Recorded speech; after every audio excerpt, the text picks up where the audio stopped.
Hello दोस्तों, CS के channel पर आपका स्वागत है। पिछले वीडियो में हम लोग द्विध्रुव के कारण अक्षीय तल पर विद्युत क्षेत्र की तीव्रता ज्ञात कर लिए। अब हम लोग द्विध्रुव के कारण विषुवतीय तल पर विद्युत क्षेत्र की तीव्रता ज्ञात करेंगे। देखिए आप लोग हेडिंग लगाना है द्विध्रुव के कारण विषुवतीय तल पर विद्युत क्षेत्र की तीव्रता।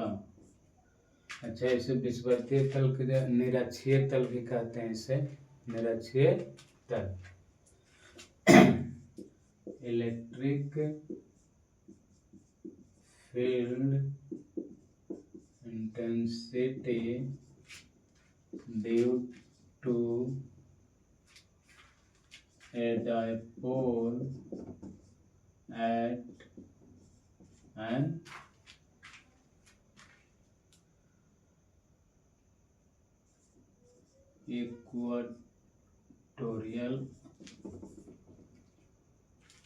equatorial point.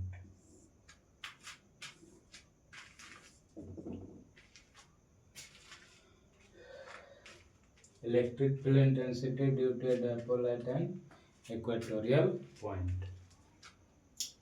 अब हम लोग एक द्विध्रुव बना लेते हैं पहले, और द्विध्रुव बना के उसको वहाँ पर दिखाना है जहाँ विषुवतीय तल हो। क्या दिखाना है? विद्युत क्षेत्र की तीव्रता। तो माना कि एक डायपोल हम बना लिए ए बी एक डायपोल बना लिए। ए पर है ऋणात्मक आवेश और बी पर है धनात्मक आवेश। दोनों का परिमाण बराबर है और चिन्ह क्या है? विपरीत है। दोनों का केंद्र मतलब द्विध्रुव का केंद्र O मान लेते हैं, और इस केंद्र से लंबवत जो जाएगी प्लेन, लंबवत जो प्लेन जाएगी वही हमारा कुछ होगा विषुवतीय तल। और इस प्लेन पर P एक बिंदु मान लेते हैं जहां हमें विद्युत क्षेत्र की तीव्रता ज्ञात करना है। अब विद्युत क्षेत्र की तीव्रता ज्ञात करना है। यहाँ पर हम नेगेटिव आवेश, यहाँ पॉजिटिव। अब देखिए P बिंदु की दूरी तो कुछ होबे करेगा केंद्र से। इस दूरी को कुछ मान लेते हैं R मान लेते हैं। अब माना कि AB एक द्विध्रुव है जिसके केंद्र O से स्मॉल r दूरी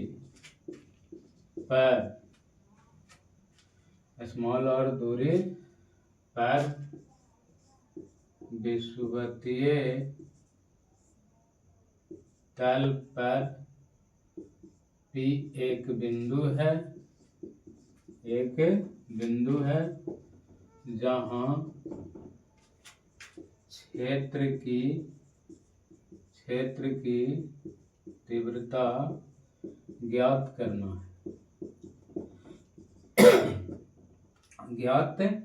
है। माना कि ये भी एक द्विध्रुव मान लिए।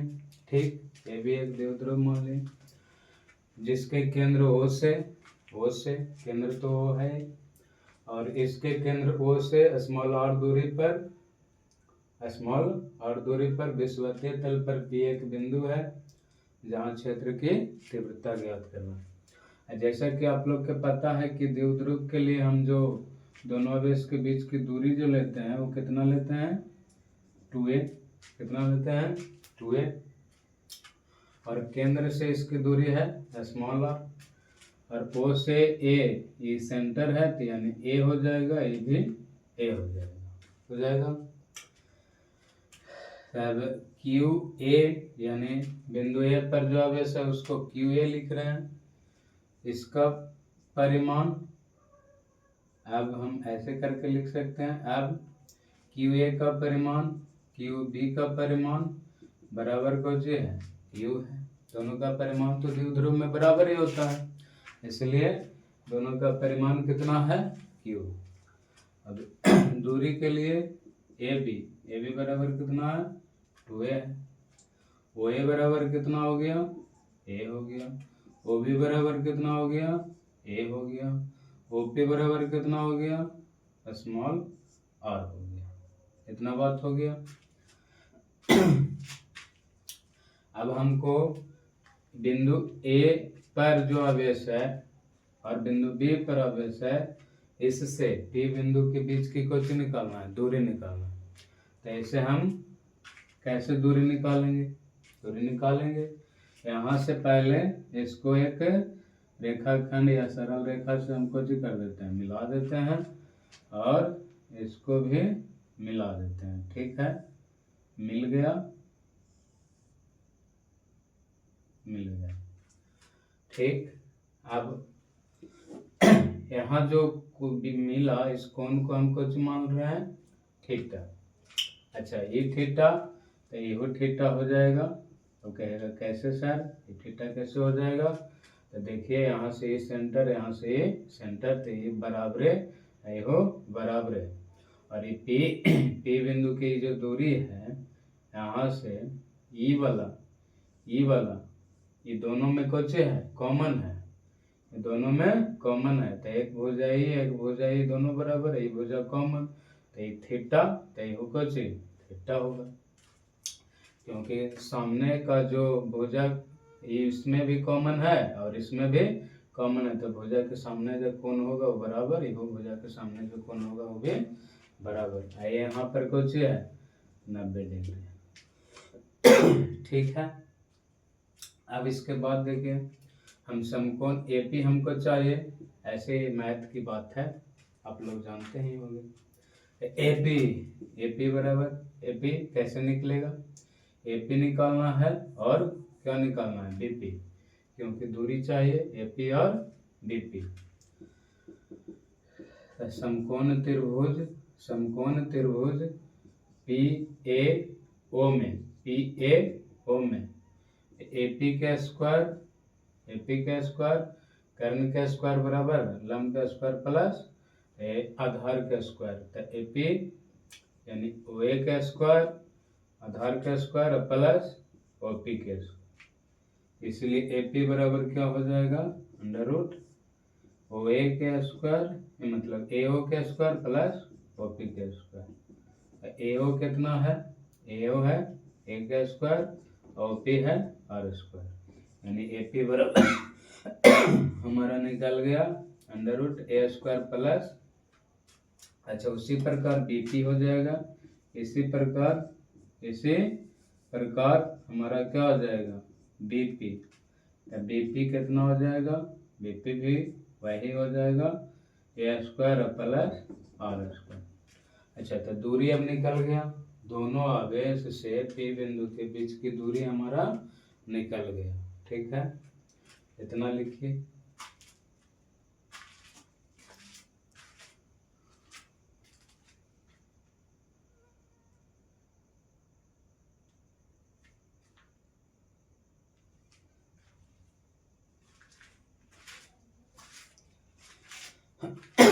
तब आगे हम बढ़ते हैं।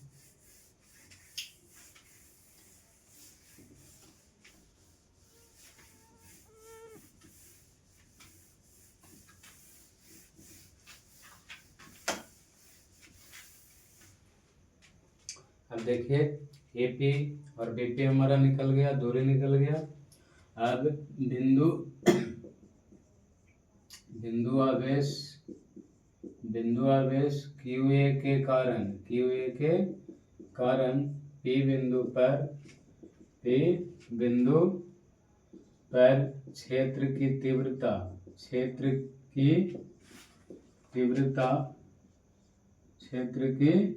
तीव्रता E1 माना। तो कुछ माना E1 माना, तो E1 बराबर क्या हो जाएगा, एक बिंदु आवेश के कारण हम लोग जानते हैं कि QA बटा R स्क्वायर, तो इससे इसका दूरी कितना है, AP का स्क्वायर है, मतलब AP है तो K QA बटा कुछ AP के स्क्वायर, ठीक।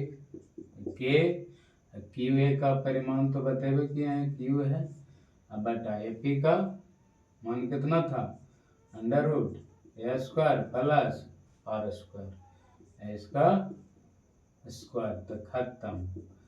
तो के क्यू स्क्वायर रूट से घुलट गया, A square plus R square, E1 का मान कितना हो गया, के क्यू बटा A square plus R square. फिर से बिंदु आवेश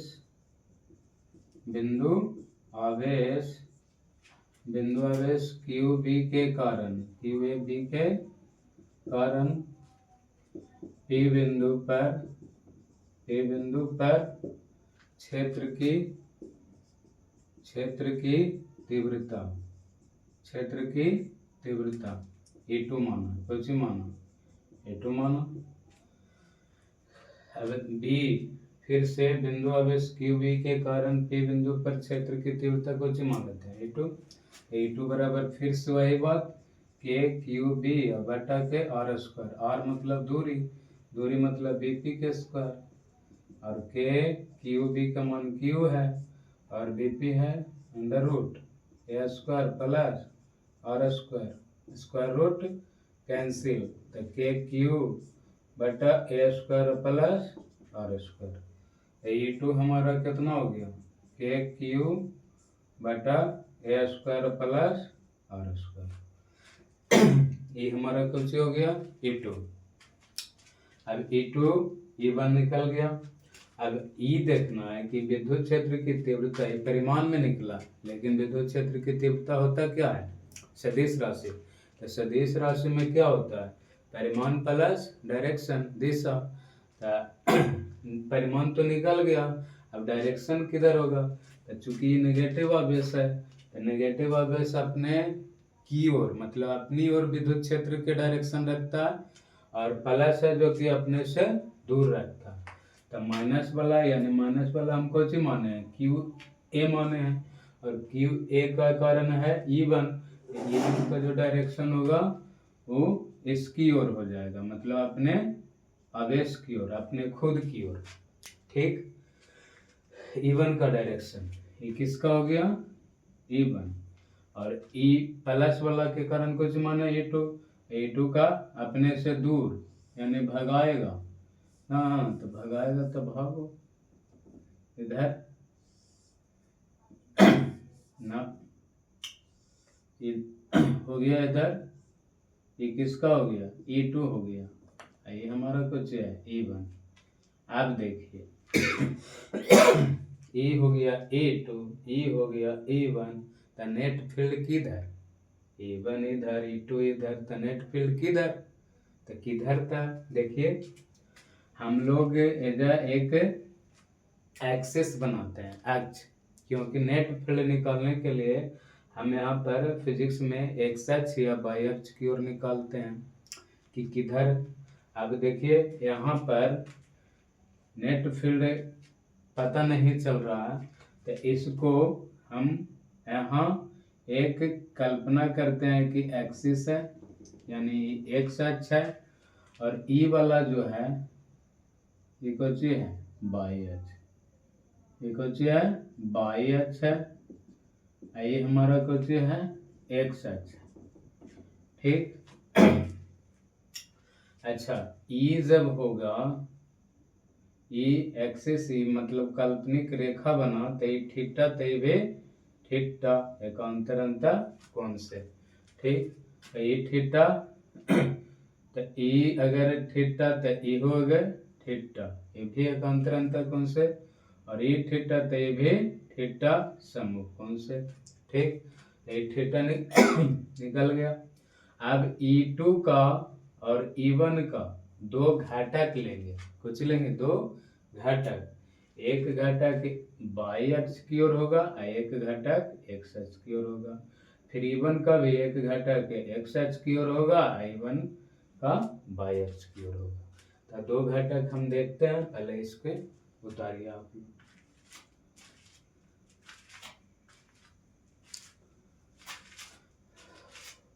हो गया।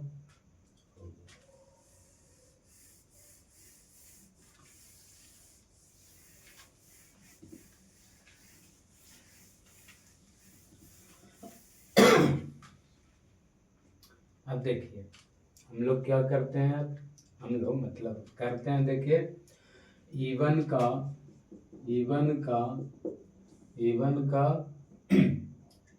x अक्ष की ओर घटक, x अक्ष की ओर घटक E1 का, E1 यह है तो x अक्ष ये है, x अक्ष जिससे थीटा है घटक के लिए उसमें cos थीटा आता है, और जरा से थीटा ना है उसके लिए कुछ होता है sin थीटा।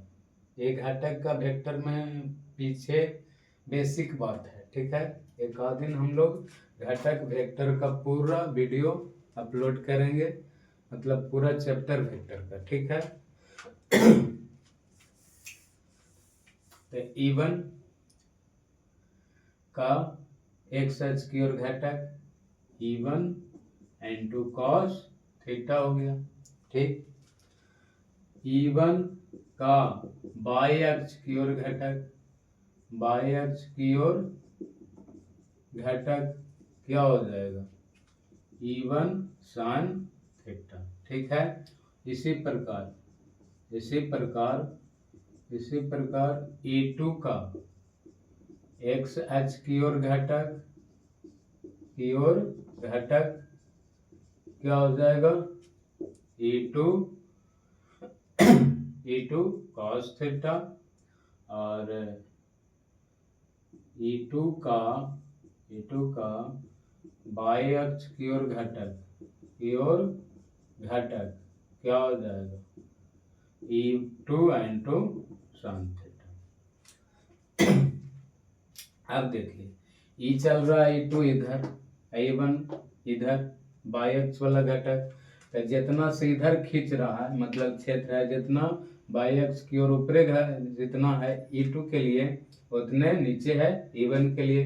तो मतलब कि एगो दोष उधर खींच रहा है, एगो दोष इधर खींच रहा है, तो नेट फील्ड किधर होगा, कहीं ना होगा।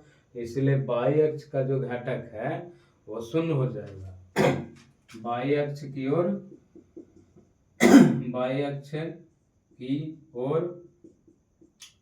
कुल क्षेत्र निष्क्रिय हो जाएगा, निष्क्रिय कैंसिल हो जाएगा, निष्क्रिय हो जाएगा।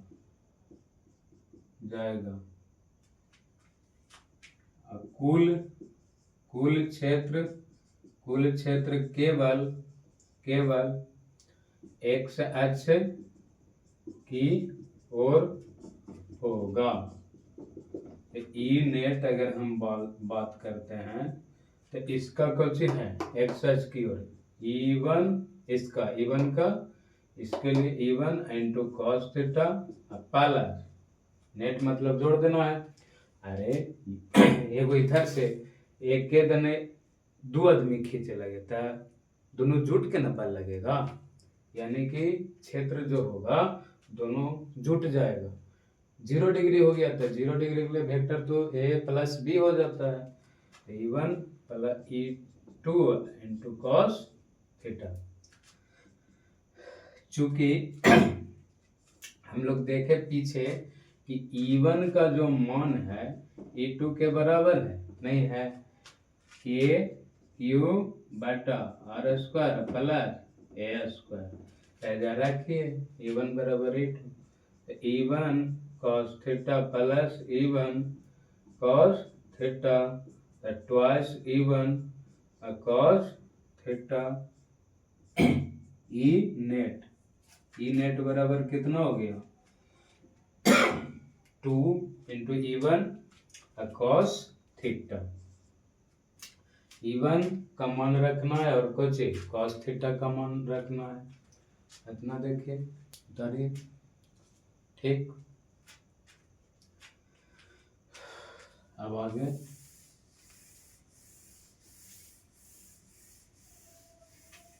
देखिए E net twice E1 into को है कॉस थीटा। E1 का मान, अच्छा पहले कॉस थीटा निकाल लेते हैं। कॉस थीटा कैसे निकलेगा, आ जाइए यहाँ त्रिभुज में।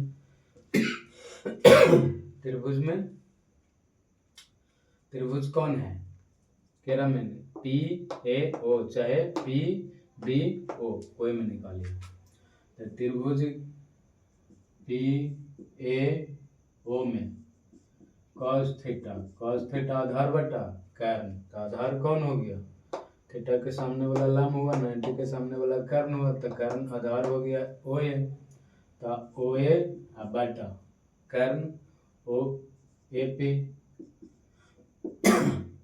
तो OA का मान स्मॉल a और AP का मान under root A square plus R square, यानी cos थीटा हमारा ये निकला।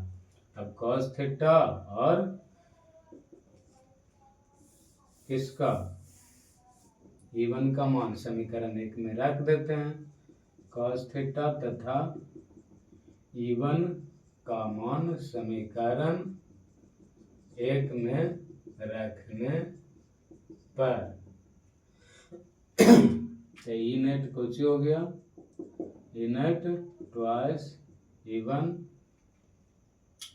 अब cos थीटा है समीकरण 1 ट्वाइस E1 का मान के क्यू बटा A square plus R square. cos theta कितना A बटा under root A square plus R square.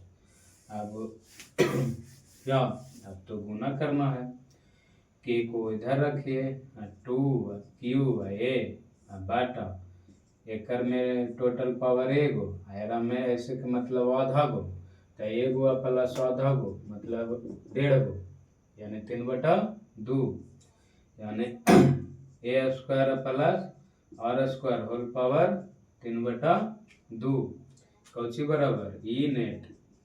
आप देखिए ये कहानी अब आता है ट्विस्ट। अच्छा E2 का इधर चित्र में मेंशन कर सकते हैं कि इधर हो गया E2 cos थीटा, फिर यू हो गया E1 cos थीटा, और दोनों जुट के चल रहा है ई नेट इधर। आप देखिए चूंकि चूंकि R एक के तुलना में बहुत दूर है, R है जो कि एक के तुलना में कुछ है बहुत दूर है, द्विध्रुव बहुत छोटा होता है, अल्पतम दूरी ना है, इसलिए स्मॉल है, 2A ही बहुत छोटा है, तो ये तो और स्मॉल है। तो R के तुलना में A के कोई औकात नहीं है, मतलब R के तुलना में A का कोई यहाँ वैल्यू नहीं है, मतलब वैल्यू तो है लेकिन नगण्य ले सकते हैं। R के तुलना में A के कोई औकात नहीं है यहाँ, तो R much greater than A, इसलिए A स्क्वायर लगभग कुछ 0, लगभग 0, तो A स्क्वायर 0 करवाइए के, इसको कुछ बोलते हैं 2AQ, याद करिए इसको क्या बोलते हैं P मतलब 2AQ द्विध्रुव आघूर्ण, कुछ बोलते हैं द्विध्रुव आघूर्ण, तो ये हमारा KP हो गया।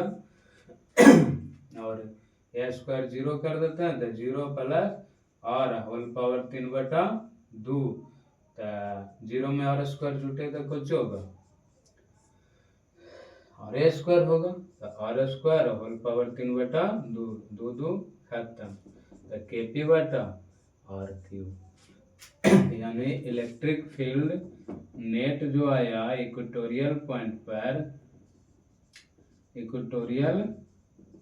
पर वो कितना हो गया KP बटा के RQ, और याद है विषुवतीय पर आ गया KP बटा RQ, अक्षीय पर क्या आया था, अक्षीय पर एक्सियल के लिए क्या आया था 2KP बटा RQ, तो अगर ये एक्सियल है ये विषुवतीय है तो ई इसका कितना गुना है 2 गुना, मतलब विषुवतीय पर के एक्सियल कितना गुना है, 2 गुना।